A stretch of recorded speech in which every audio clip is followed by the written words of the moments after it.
नमस्कार।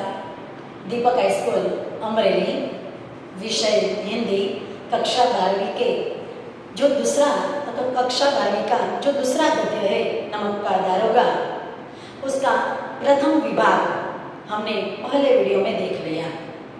उससे आगे आज हम जो दूसरा उसका विभाग है नमक का दारोगा, लेखक मुंशी प्रेमचंद जी का जो दूसरा प्रेमचंद जी की जो कहानी है नमक का दारोगा, उसका दूसरा विभाग हम शुरू करने जा रहे हैं।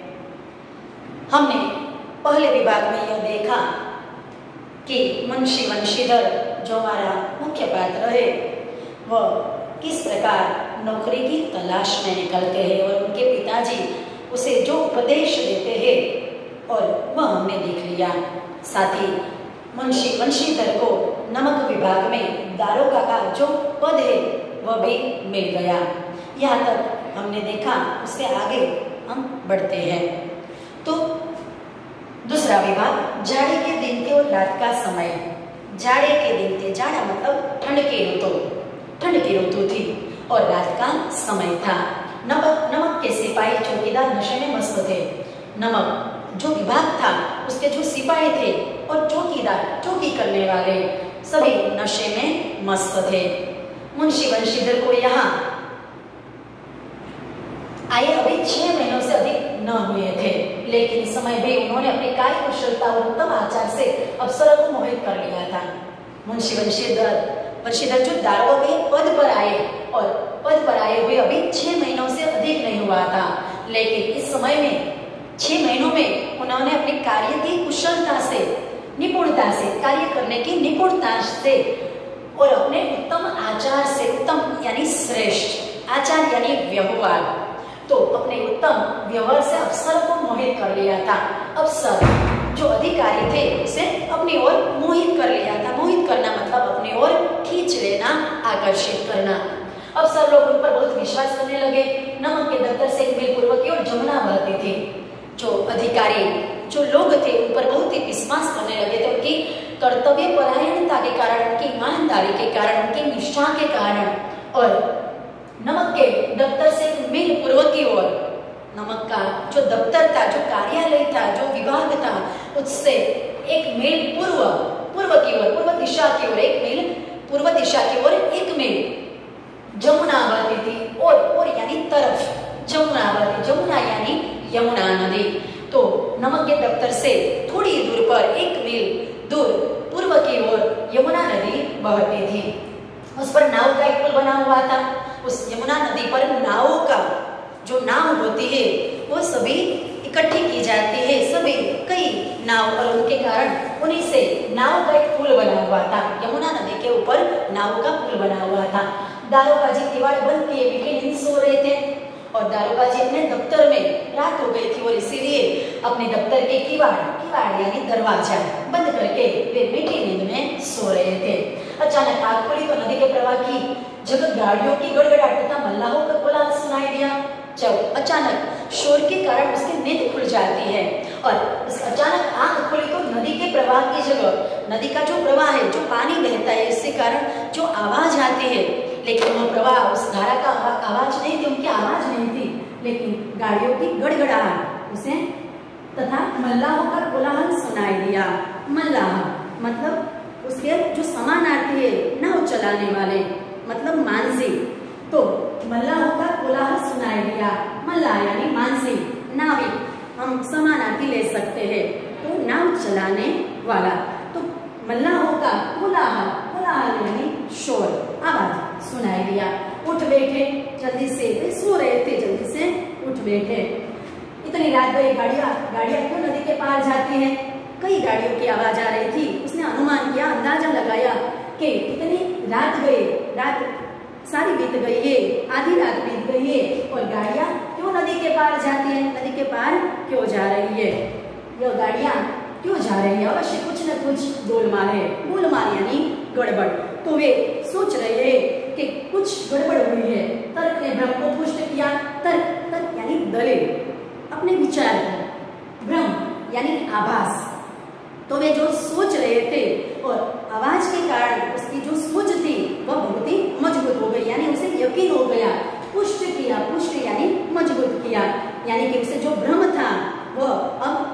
ऊंचाई में बदल गया। वर्दी पहनी, तमंचा जेब में रखा और बात की बात में घोड़ा बढ़ाए हुए पुल पर आ पहुंचे। उसने अपने दारोगा की जो वर्दी थी, जो पोशाक था वो पहना। तमंचा मतलब पिस्तौल, बंदूक। तो तमंचा उसने अपने जेब में रखा और बात की बात में, यानी जल्दी से, बात की बात में मतलब बहुत जल्दी से, फौरन, तुरंत, शीघ्र वो घोड़ा बढ़ाए हुए घोड़ा लेकर पुल पर आ पहुंचे। पुल के पास जहाँ पर से गाड़ियां जा रही थी, यमुना नदी के पुल पर से जो नावों का पुल बना था, और वहां पर वह आ पहुंचे। गाड़ियों की लंबी कतार पुल के पास जाते देखी और उसने देखा कि गाड़ियों की एक लंबी कतार, कई गाड़ियां थी और उनकी कतार यानी पंक्ति, तो कई गाड़ियां थी और उनकी लंबी कतार थी और पुल के पास उसने जाके देखी। और यह हम देख सकते हैं कि यह दारोगा जी मुंशी बंशीधर जी है और यहाँ पर जो गाड़ियां है वह पुल के पास से ऊपर से जा रही है और अगर उसने वर्दी पहनी है, जेब में तमंचा रखा है, घोड़े पर वह सवार है और इस प्रकार वह देख रहे हैं कि पुल के ऊपर से कई गाड़ियां जा रही है। डांट कर पूछा किसकी गाड़ियां हैं? डांटना मतलब गुस्सा करना, क्रोध करना। तो क्रोध के कारण वो बोले कि किसकी गाड़ियां है। थोड़ी देर तक सन्नाटा रहा, किसी ने कुछ भी जवाब नहीं दिया, उत्तर नहीं दिया और थोड़ी देर तक सन्नाटा रहा। सन्नाटा यानी खामोशी, शांति, किसी ने भी कुछ उत्तर नहीं दिया।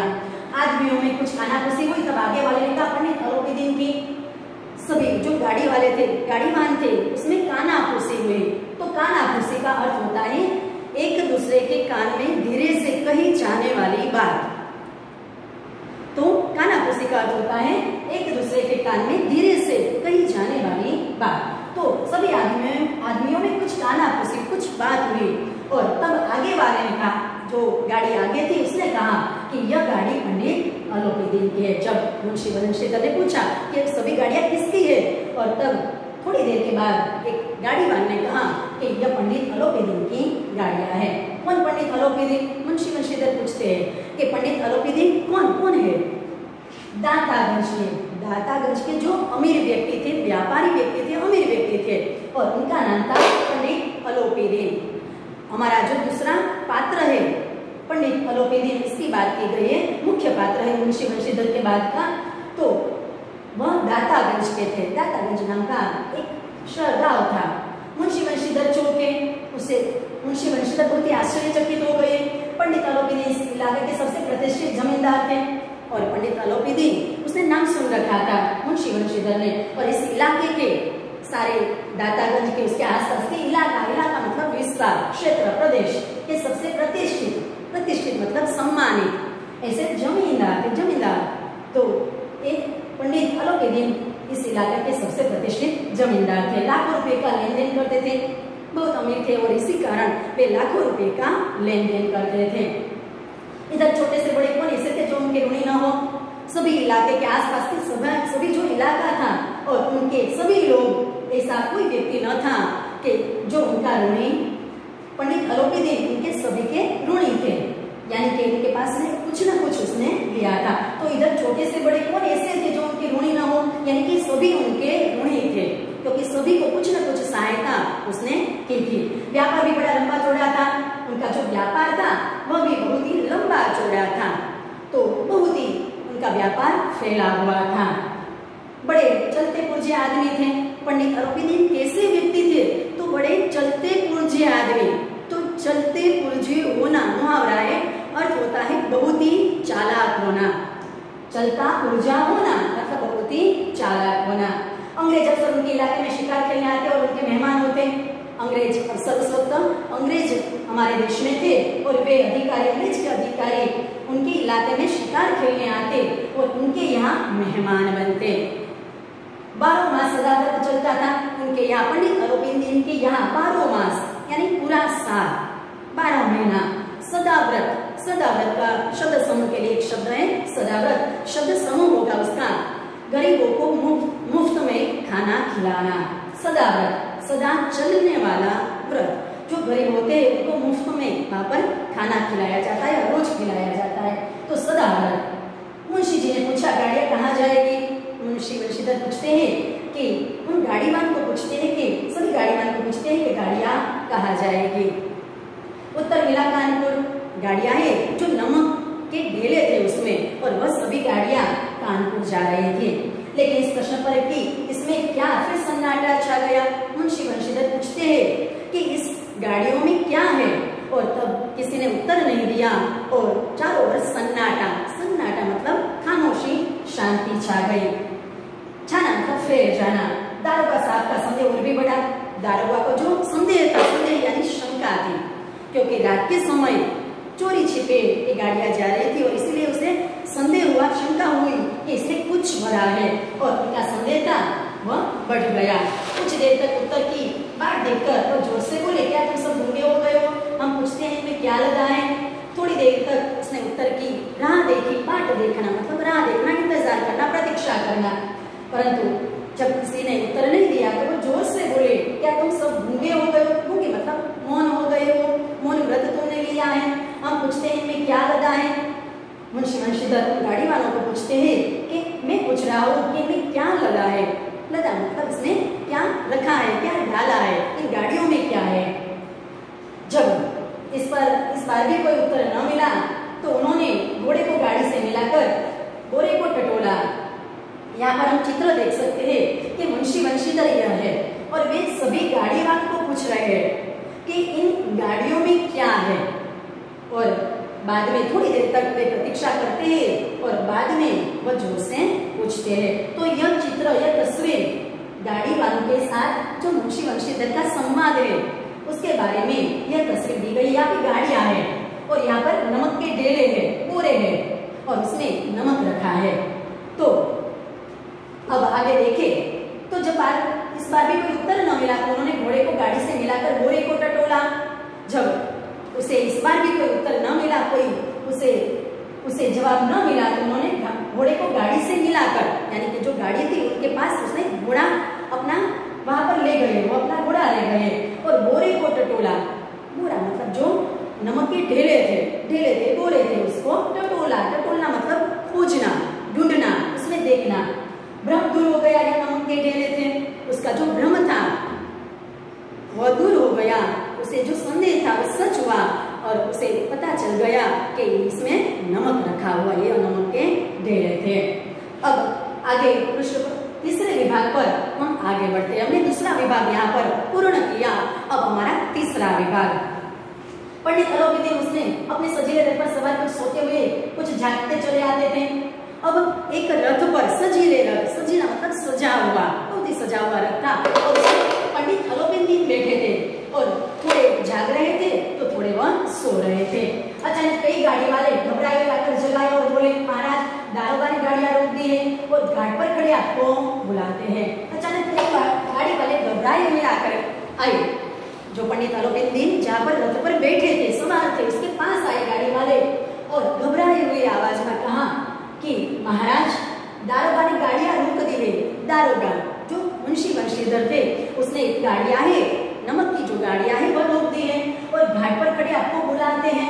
घाट यानी किनारा, यमुना नदी के किनारे पर वो खड़े हैं और आपको बुला रहे हैं। तो घाट का दूसरा अर्थ भी होता है आकार।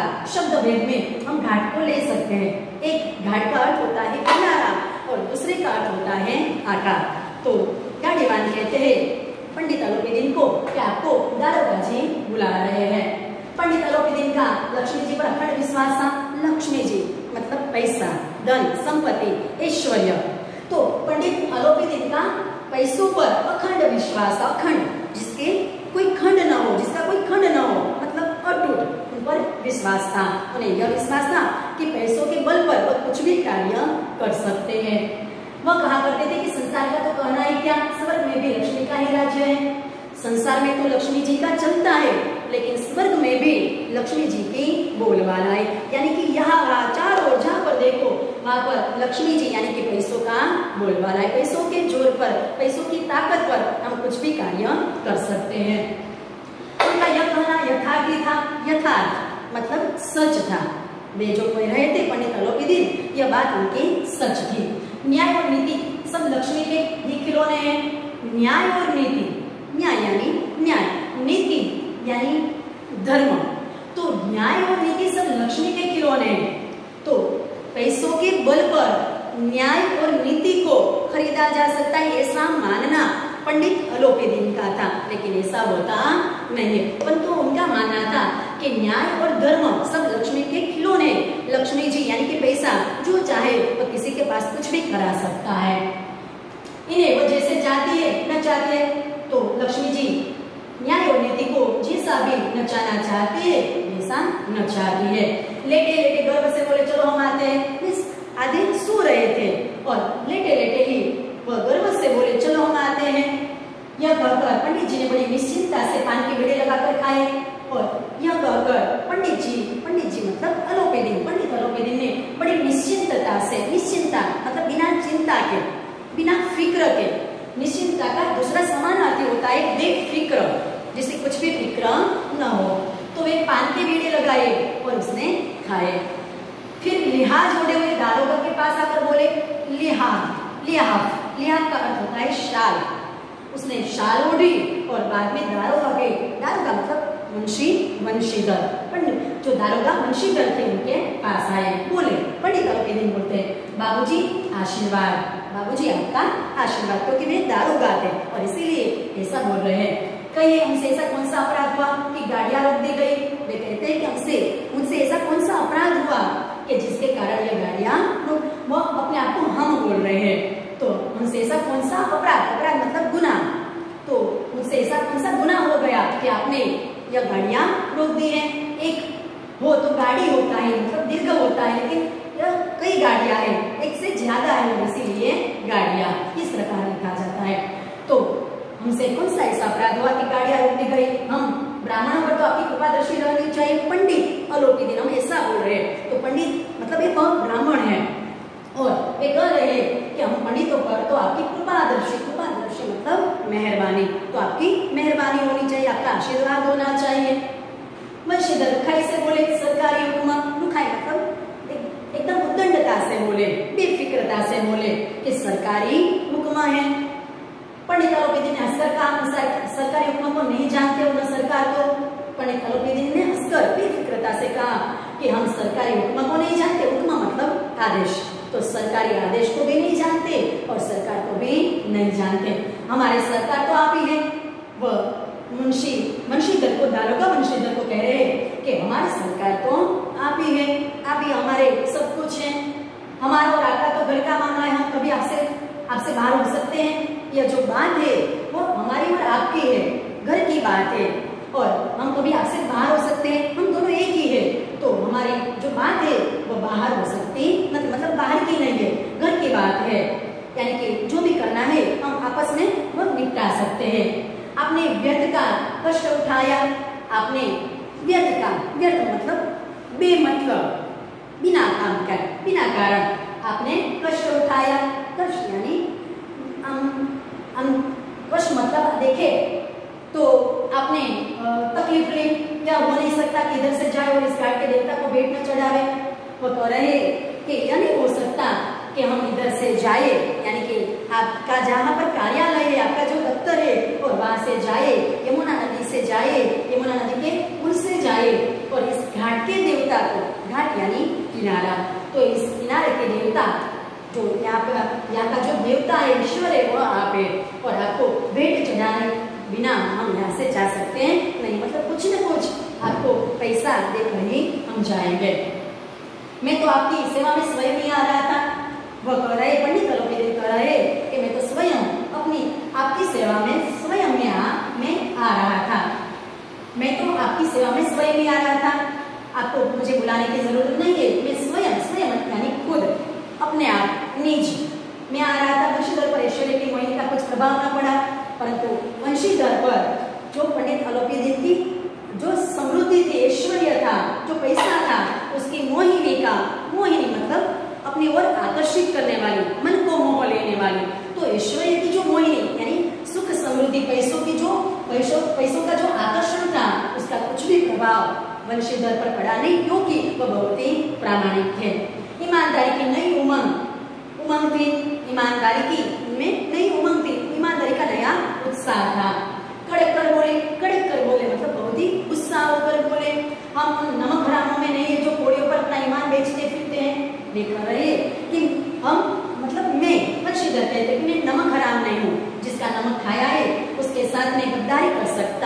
नहीं हूँ। जो कोड़ियों पर अपना ईमान बेचते फिरते हैं, तो मुहावरा है कोड़ियों पर ईमान बेचना, यह मुहावरा है। तो कोड़ियों पर ईमान बेचना का अर्थ होता है थोड़े पैसों में बिक जाना। कोड़ियों पर ईमान बेचना मुहावरा है, अर्थ होगा थोड़े पैसों में बिक जाना। तो मैं ऐसा नहीं हूँ कि थोड़े पैसों में बिक जाऊं। आप इस समय हिरासत में हैं, आप इस समय मेरी कैद में है, हिरासत में है। सवेरा आपका कायदे के अनुसार चालान होगा, और सवेरा होते ही आपका कायदे के अनुसार आपका चालान होगा। मतलब आपको जो न्यायालय है इसमें आपको ले जाना होगा। चालान होगा मतलब आप जो अपराधी होते हैं उसे उसका अपराध जो होता है उसके कारण से न्यायालय में ले जाना होता है। मतलब उसको चालान कहते हैं। तो सवेरे आपका कायदे के अनुसार चालान होगा, पर कार्यवाही होगी। अगर बोले तो चालान का मतलब कार्यवाही होगी।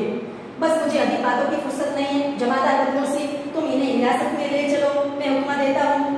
और जो दारोगा मुंशीधर थे वो कह रहे हैं कि अब अधिक बात करने की मुझमें फुर्सत नहीं है, मुझमें समय नहीं है। और जमादार बदलू से तुम इन्हें हिरासत में ले चलो। उनका जो जमादार था उनका नाम था बदलू से। यह भी परीक्षा में पूछा जाता है कि जमादार का क्या नाम था, दारोगा मुंशीधर के जमादार का क्या नाम था, तो उनका नाम था बदलू से। और उसे आज्ञा देते हैं कि इन्हें हिरासत में ले चलो। उसे पंडित आलोपीदीन को तुम कैद कर लो, हिरासत यानी कैद कर लो, मैं हुक्म देता हूँ, मैं तुम्हें आदेश देता हूँ। पंडित आलोपीदीन स्तंभित हो गए, पंडित आलोपीदीन आश्चर्यचकित हो गए, गाड़ी वालों में हलचल मच गई। पंडित जी के जीवन में कदाचित यह तो पंडित आलोपीदीन को आश्चर्यचकित हो गए। नमक का दारोगा जो हमारा गद्य चल रहा है इसकी यहाँ पे तस्वीरें मुंशी प्रेमचंद जी, और यह दारोगा जो मुंशीधर है उनकी वर्दी है। तो हमने देखा कि पंडित आलोपीदीन बहुत ही आश्चर्यचकित हो गए, क्योंकि उसके जीवन में यह पहला अवसर था कि जब किसी ने उस पर कार्यवाही की हो, उसके विरुद्ध कार्यवाही की हो। पहला ये अवसर था कि पंडित जी को ऐसी कठोर बातें सुननी पड़ी। पहला ही अवसर था, ऐसा मौका था, समय था कि पंडित आलोपीदीन को ऐसी कठोर बातें सुननी पड़ी। बदलू से आगे बढ़ा कि तो रोक के मारे ये साहस न हो कि उनका हाथ पकड़ सके। बदलू से पंडित आलोपीदीन को हिरासत में लेने के लिए, कैद करने के लिए जंजीर लेकर आगे बढ़ा। लेकिन जो पंडित आलोपीदीन का जो रोग था, रोग यानी प्रभाव, तो उनका जो प्रभाव था उनके कारण उसको कैद करने का उनमें साहस न हुआ। उनका हाथ पकड़ सके। पंडित जी ने धर्म को धन का ऐसा निरादर करते कभी न देखा था। पंडित आलोपीदीन ने धर्म को धन का, धर्म यानी ले सकते हैं न्याय, नीति, तो नीति को धन का ऐसा निरादर मतलब उसे छोड़ देना, तिरस्कार करना। तो पंडित जी ने पहली बार अपने जीवन में यह देखा था कि धर्म धन का निरादर कर रहे हैं। तो पंडित जी ने धर्म को धन का ऐसा निरादर करते कभी न देखा था, क्योंकि उसने लक्ष्मी के जोर पर सभी काम अपने सभी व्यक्ति के पास से करवा लिए थे। पर ऐसा पहला मौका था जब मुंशी बंशीधर अपने धर्म पर वो अटल है, वह धन को ठुकरा रहे हैं। तो उसने धन के प्रलोभन में मुंशी बंशीधर आए नहीं है। तो पंडित जी ने धर्म को धन का ऐसा निरादर यानी कि धन को ठुकराते हुए कभी न देखा था। विचार किया कि अभी उद्दंड लड़का है। उद्दंड मतलब शरारती या कुछ भी न जानने वाला, तो यह उद्दंड लड़का है। मोह माया के जाल में अभी नहीं पड़ा। अभी मोह माया यानी समृद्धि, पैसा के जाल में अभी तक, उसके सकंजे में अभी तक वह आया नहीं। अल्लड़ है, अल्लड़ यानी कि उद्दंड मतलब बेफिक्र है, झिझकता है। झिझकना मतलब थोड़ा रुक जाना, संकोच करना। बहुत दीन भाव से बोले, दीन यानी गरीब, दीर्घ दीन है मतलब गरीब, तो बहुत ही गरीब भाव से बोले, बाबू साहब ऐसा ना कीजिए, हम मिट जाएंगे। तो बोल रहे दारोगा मुंशीधर को कह रहे कि बाबू साहब ऐसा न कीजिए, मुझे कैद मत कीजिए, मुझे हिरासत में मत लीजिए, हम मिट जाएंगे। मैं मिट जाऊंगा मतलब मेरा जो नाम है वो मिट्टी में मिल जाएगा, इज्जत धूल में मिल जाएगी। इज्जत धूल में मिलना यह मुहावरा है, मतलब बहुत ही बदनाम होना, लोगों की नजर में गिर जाना। इज्जत धूल में मिलना मतलब बहुत ही अपमानित होना। हमारा अपमान करने से आपके क्या हाथ आएगा? हम किसी तरह आपसे बाहर थोड़े हैं। आप मेरा जो अपमान कर रहे हैं मुझे हिरासत में लेकर, तो यह हमारा अपमान करने से आपका क्या हाथ आएगा? आपके हाथ क्या आएगा? हम बाहर के थोड़े हैं, हम आपके पास के ही है। हेलो, वंशीधर ने कठोर स्वर में कहा, हम ऐसी बातें नहीं सुनना चाहते। वंशीधर एकदम गुस्से के कारण कह रहे, गुस्से का स्वर में कह रहे कि मैं ऐसी कुछ भी बात सुनना नहीं चाहता। अलोपीदिन ने जिस सहारे को चट्टान समझ रखा था, पैरों के नीचे खिसकता हुआ मालूम हुआ। अलोपीदिन ने जिस सहारे को, जिस आश्रय को चट्टान समझ रखा था, मतलब लक्ष्मी जी को, उसने जो चट्टान समझ रखा था, मजबूताई समझ रखी थी, लक्ष्मी जी का मूल वाला था, ये समझ रखा था, वो पैरों के नीचे खिसकता हुआ मालूम हुआ।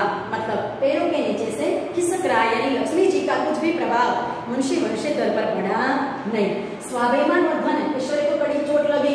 पंडित अलोपीदिन के स्वाभिमान, स्ववत्ता अभिमान, तो उनका जो अभिमान था और उनके वो धन ऐश्वर्य को, उनका जो उनकी समृद्धि थी, उनके पैसा था, उन पर उन्हें बड़ी कड़ी चोट लगी। मतलब उनके स्वाभिमान को ठेस पहुंची कि तो अभी तक धन की सांख्यिक शक्ति का पूरा भरोसा न था, लेकिन अभी तक वे सोच रहे कि मुंशी वंशीधर को, दारोगा को सांख्यिक शक्ति का, पैसों की जो सांख्यिक मतलब संख्या का बल, सांख्यिक का अर्थ होता है संख्या का बल, मतलब पैसों की सांख्यिक शक्ति पर उनको भरोसा था। अपने मुख्तार से बोले, मुख्तार मतलब उनका जो नौकर था, पंडित अलोपीदिन का जो नौकर था, उससे कहते हैं, लाला जी 1000 के नोट बाबू साहब को भेंट करो। मुख्तार का दूसरा ले सकते हैं, मुनीम जी भी ले सकते हैं, नौकर भी होता है, मुनीम जी भी होता है। और वे कहते कि लाला जी 1000 के नोट बाबू साहब को भेंट करो, यानी 1000 रुपये बाबू साहब को, यानी दारोगा वंशीधर को भेंट करो। आप इस समय भूखे सी हो रहे हैं और आप इस समय भूखे सी हो रहे हैं। तो यहाँ तक हमने हमारा यह तीसरा जो विभाग था वो पढ़ा। अब अगले वीडियो में जो तीसरा विभाग हमारा अधूरा है, अपूर्ण है, वह हम अगले वीडियो में लेंगे। यहाँ तक नमस्कार।